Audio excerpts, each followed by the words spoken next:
హత్య జరిగిన ప్రదేశంలో నువ్వెందుకున్నావు? హే నేనెందుకున్నా, నేనున్న చోటే కూర జరిగింది. ఇంతకీ నువ్వు చూసింది ఏమిటి? ఆడికి పోయి చూసేసరికి ఒక్కసారి కరెంటు సాకుట్టినట్టేంది సారు. నా కండ్ల పడ్డ ఆ నిజం అబద్ధమైతే ఎంత మంచి గుండు. నా తండ్రి సంటోడు గింత ఘోరం చేస్తాడనుకోలేదు sir. Sir sir over action తగ్గించి కోర్టు వారికి జరిగింది ఏమిటో చెప్పు చాలు. నీ ఇంట్లో పీనగెల్ల మా అయ్యేస్తుంటోడు కష్టంలో ఉన్నాడని నేను ఏడుస్తుంటే నీకు యాక్టింగ్ లెక్కన కొడుతున్నది చూసినావా సారు? మొదలకి ఈ పొట్టాయన బయటకు పంపు గా అప్పుడు చెప్తా. తప్పమ్మా, నువ్వు అలా మాట్లాడకూడదు.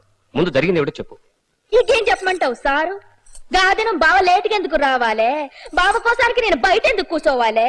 కూసునందుకే కదా నా తండ్రి సంటోడికి ఇంత కష్టం వచ్చిందిరా దేవుడా దేవుడా.